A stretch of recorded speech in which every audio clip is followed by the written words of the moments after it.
और राम प्रताप गुप्ता जी की जहां तक बात है, देखो गुप्ता जी पहले तो आम आदमी पार्टी में थे, उससे पहले वो राजनीति में डायरेक्टली नहीं थे, इनडायरेक्टली वो कांग्रेस के साथ थे, और अब आए हैं वो बीजेपी है। बाकी उनका काम है प्रॉपर्टी का, देखिए उनका तो सरकार के साथ रहना उनकी मजबूरी है, क्योंकि उस प्रॉपर्टी के काम में लीगल भी है, इलीगल भी है, सारे काम में सबको पता है जी।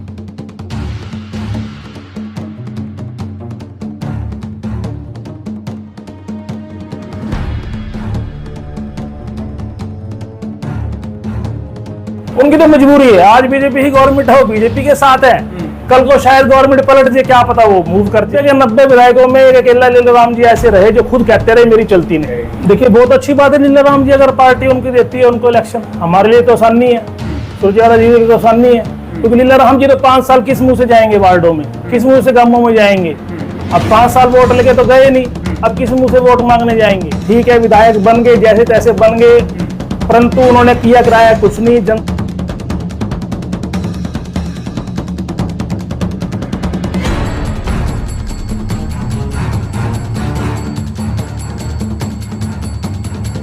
जेपी भाई, सबसे पहले तो आपका वेलकम है, आपके सभी दर्शकों को मेरी राम राम।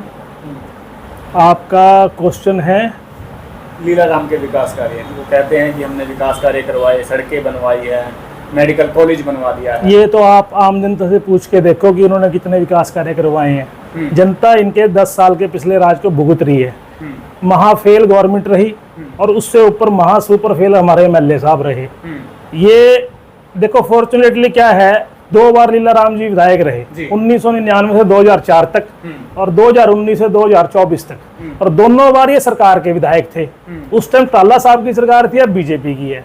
लीलाराम जी कोई अपने कॉन्फिडेंस से 2 4 5 काम इन 10 सालों के अपने रिकॉर्ड में बता दें, गली नाली को छोड़ कुछ भी नहीं। 90 के 90 विधायकों में एक अकेला लीलाराम जी ऐसे रहे जो खुद कहते रहे मेरी चलती नहीं। बल्कि इनकी इस बात का तो तत्कालीन डिप्टी सीएम दुष्यंत चौटाला ने भी विरोध किया था। अभी एक चुने हुए विधायक को ये बात कहते हुए अच्छा नहीं लगता, शोभा नहीं देती।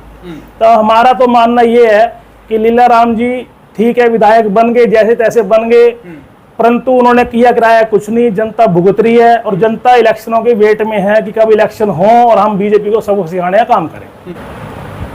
बीजेपी की तरफ से काफी कैंडिडेट है और सिटिंग विधायक के बाद चेयरपर्सन सुरभि गर्ग और राम प्रताप गुप्ता का नाम भी शामिल है।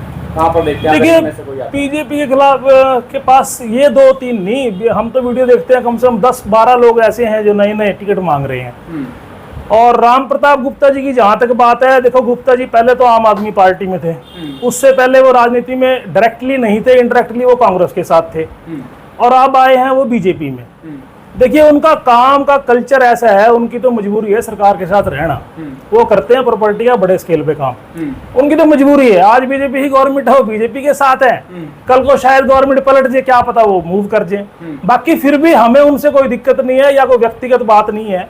अब सूरभि जी है, मौके की चेयरमैन है, अगर सूरभि जी ने को काम कराना है तो वो चेयरमैन के नाते बड़े अच्छे करा सकते हैं, कमेटी के अंदर तो सारा शहर आता है, अब वो वहीं से करा लेंगे। देखिए राजनीति के आने के बाद कोई भी नेता है, उसका मोटो अगर काम कराने का है तो लोग उसको अच्छा कहेंगे, अगर उसका कोई मोटो कुछ और है फिर लोग उसको निगलेक्ट कर देंगे।